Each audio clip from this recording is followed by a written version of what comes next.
If you're even thinking about moving to Puerto Vallarta, or renting, or retiring, or buying a property, or spending any real time here beyond vacation mode, eventually you're going to ask yourself the question that everybody asks.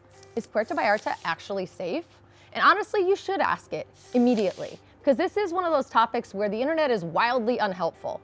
You've got one camp acting like Puerto Vallarta is some carefree tropical bubble where nothing bad ever happens. And then you've got another camp acting like the second you land, it's basically cartel cosplay and chaos and flip-flops. And as usual, neither of them is actually the full story.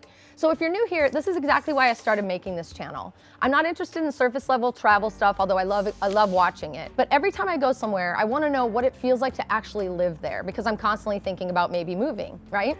So the cost, the rhythm, the bureaucracy, the trade-offs, the quality of life, those are things that actually matter to me, and especially safety. So today we're going to talk about the real safety picture in Puerto Vallarta in 2026.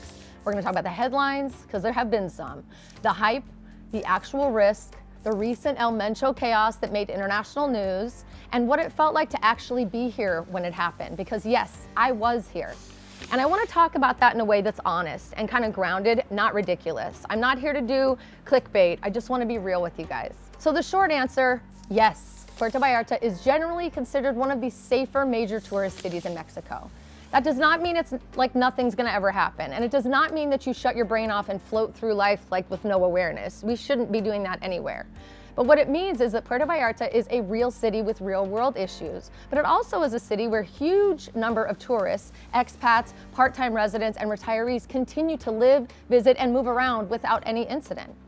Even the US State Department guidance, which is often what people run to first, tells a more nuanced story than the scary headline version that people would love to repeat and repeat online. Mexico is overall currently under a level 2 exercise increased caution advisory, while Jalisco, which is where Puerto Vallarta is, contains an area of concern. But at the same time, the advisory explicitly says that there are no restrictions on the travel for US government employees in Puerto Vallarta, including neighboring Riviera and Nayarit as well. So the distinction kind of matters a lot, like a lot, actually, because that's the part where people should probably read twice.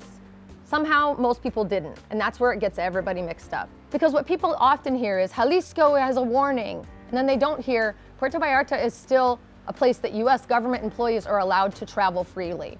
Those are not the same message. Those are two very different messages. So let's talk about the February 2026 El Mencho chaos, because that's what people are really asking about in this time of the year and have been for months since that happened. In late February 2026, after reports that cartel leader known as El Mencho had been killed in a military operation, retaliatory violence broke out across parts of Jalisco and beyond. News coverage showed burning vehicles, blockades, canceled flights, and a lot of dramatic footage that made people understandably nervous. CBS reported that airlines including Southwest, Alaska, and Delta canceled flights in and out of Puerto Vallarta during the incident, which I know that because I was there. The U.S. Embassy also issued a security alert tied to the ongoing security operations in Jalisco, including Puerto Vallarta. Yes, I was there when it all was going down, so let me just tell you what it felt like to be there on the ground, because this is where I think the reality and the headline version, those two things kind of split hard. It was definitely tense. It was definitely weird. It was absolutely a real event. People were paying attention, they were staying put indoors, we were checking updates, and we were taking it very, very seriously. The entire city did. But it didn't feel like everyday life in Puerto Vallarta became unlivable. It just felt like a very serious, very specific security event tied to a broader operation and retaliation that happened in Jalisco. And then, more importantly, it moved. Jalisco's red code designation was lifted within a couple of days. Public statements and daily life and economic activity were cleared to resume very quickly, while security forces maintained an increased presence and continued coordination. This matters a lot because the people saw nothing but dramatic clips and they never saw the reset. And mentally, it froze Puerto Vallarta in that moment for a lot of people. And that's not accurate either. I was there. I felt informed. I felt alert, I stayed smart, I didn't panic, I didn't spiral, and I definitely didn't start rewriting my entire life plan in the middle of it. And I still felt safer than I do in a lot of major US cities where dysfunction is somehow considered totally normal, as long as nobody calls it cartel related. I have stayed in Puerto Vallarta multiple times since that has happened and occurred, and I have had no issues, no personal safety incidents, no lingering feelings that I'm forcing myself to ignore red flags, and that is my actual lived experience, not what I saw on TikTok. Let me repeat that. Not just what I saw on TikTok, not what someone's cousin posted, mine, my personal experience. So let's talk about what the numbers and official signals say. This is where I want to keep it smart because I felt safe is valid and important, but it's not the whole script. Puerto Vallarta continues to perform relatively well when it comes to perceived safety rankings, and local reporting cites that Puerto Vallarta is still ranked among Mexico's top 10 safest cities and around 8th nationally in the INEGI and ENSU survey, which I can happily link in the description of this below. That is not the same as saying crime doesn't exist. It is saying that compared to many urban areas in Mexico, Puerto Vallarta still scores relatively well on public safety perception, and that tracks with the broader feel of the city as well. Puerto Vallarta is a tourism-dependent economy. It's not a place where safety concerns are irrelevant to the local government, to hospitality industry, or to the daily functioning of the city. That doesn't magically eliminate the risk. It does mean that there's a strong incentive to maintain order, especially in the areas where visitors and expats usually spend time. So if someone asks me, so is Puerto Vallarta safe? And let me tell you, I got about 600 of those texts. I'm super grateful for the people that reached out. My answer is never gonna be, no, nothing ever bad happens here. Nothing bad's gonna happen. My answer is always gonna be, Puerto Vallarta generally feels like one of the more livable and manageable places in Mexico for foreigners, but you still need common sense and context. It certainly doesn't feel like other places in Mexico that I've visited, and that's one of the reasons that I love Puerto Vallarta so much. It feels normal and comfortable every time I go. There is a major media hype problem across the world, and we all know that. And that part is what I really wanna say out loud, because it drives me nuts. When something happens in Mexico, especially if the word cartel is anywhere near the story, a lot of English language media coverage jumps straight to the apocalypse, and like everyone's gonna be gone and everything's horrible. And look, some of those incidents are serious, trust me, I know. Some places in Mexico absolutely do have severe ongoing violence issues. I'm not minimizing that at all. But one of the laziest things people can do is flatten all of Mexico into one giant fear blob. Puerto Vallarta is not Colima. It is not Culiacan. It is not every place you've ever seen in a scary segment on the cable news or some cartel movie. Now that's not me romanticizing it, that's me refusing to be intellectually lazy. And honestly, I wish more people could kind of do the same before forming strong opinions. Even in the State Department advisory, the nuance is there if people bother to read past the scary part. They note that concern is in some areas, while also stating that there are no restrictions on travel to Puerto Vallarta for US government employees, the people that they're supposed to be protecting the most. And frankly, a lot of people don't read past. They hear cartel, they hear Mexico, and they stop thinking. I'm not doing that here, and I hope you don't either. So what day-to-day safety actually looks like in Puerto Vallarta is something that we should talk about, because real everyday version of safety is no different than other cities. That's what matters if you're thinking about moving there, right? For most visitors and expats, Puerto Vallarta is not about dodging dramatic danger. It's about the same safety habits that you'd use in any city that you respect. Watch your bag. Don't get blackout sloppy, wander around drunk, making yourself a target like I've done 1 or 2 times down there. Don't flash money and jewelry like you're trying to test a theory. Use normal awareness at night. Use transportation smartly. Stay in well-trafficked areas if you didn't know where you were or don't know where you're going. That's not fear, that's just being a grown-ass adult, honestly. Now, I know not everybody enjoys that, but it does help if you run through those things. But honestly, that part is why I still feel comfortable here. Puerto Vallarta does not feel like a city where I need to be on edge every second. It never has. I've visited other places in Mexico where I've definitely been a little bit more nervous, and that's just because I wasn't aware. Puerto Vallarta is not that. It feels like a city where I need to be just kind of normal smart.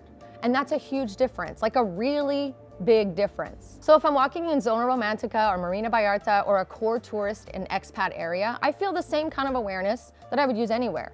Honestly, maybe even less than I would feel the need to use in parts of like downtown Los Angeles, because that place can get scary at night. And yes, I know that statement is gonna annoy some of you. That's okay. I'm just sharing my own experience. But it's true. Petty crime versus the scary stuff is something that I definitely want to make a pure distinction of, and you need to make this distinction as well. The risks that most visitors and newer residents are more likely to run into are the boring ones: petty theft, scams, pickpocketing, occasional opportunistic behavior. Not because Puerto Vallarta is some criminal wonderland, but because it's a tourist city, and tourist cities everywhere attract people looking for easy, distracted targets. That's very different from the news event version of the risk. And I think that people do themselves a disservice when they kind of blur those lines together. Because if you understand that difference, you would stop living in vague anxiety and start making practical choices. That's totally better for everybody, trust me. What about driving checkpoints and movement outside the main areas? This is a thing that I would like to add a little bit more realism for you on, because Puerto Vallarta itself can feel very comfortable. I've said it 1,000 times. But if you're driving around the wider region, going on long road trips or heading into a less familiar area, that's where your risk profile is going to change a little bit. Even the State Department language reflects that the broader regional complexity kind of warns travelers to use app-based or regulated kind of transport and avoid certain kinds of travel after dark and use extra caution outside of known tourist areas. That's just standard advice if you're going through anywhere, but Mexico specifically here. So my advice is going to be very simple to you.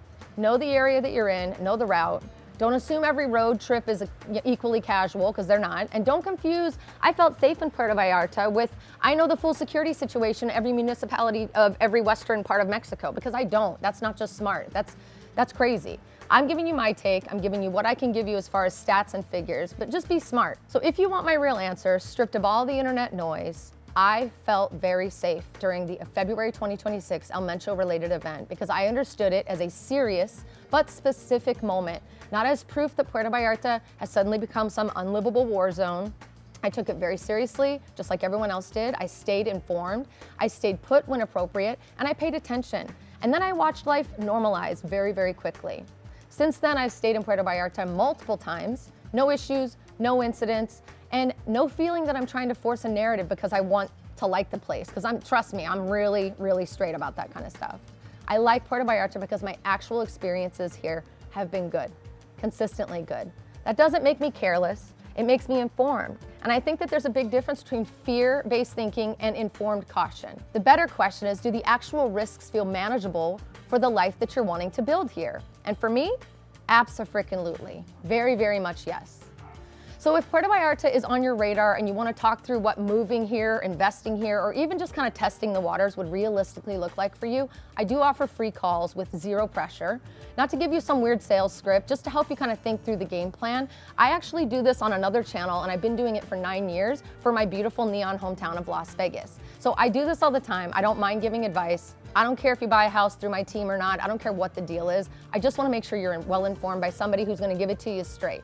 So if you want a game plan, we can talk through your concerns. I can answer your questions, give you some honest advice, scan the QR code right on the screen. Let's set up a call. I would love to meet you, learn about what your plans are. And you know, at the end of the day, it's because sometimes people don't really need more random options on the internet. They just need clarity. I'm really happy to be able to provide that for you. So is Puerto Vallarta safe in 2026? I think the most honest answer is, it's a real city in a real state with real world issues, and it has legitimate news events. And it also remains one of the most comfortable and livable major coastal cities in Mexico for many visitors and expats. Once you stop treating safety like clickbait, yes or no question, I don't know, the picture gets a lot clearer. It's not a fantasy, but it is a beautiful place, and I definitely want to be the person that helps you get there if that's where you're heading. See you next time.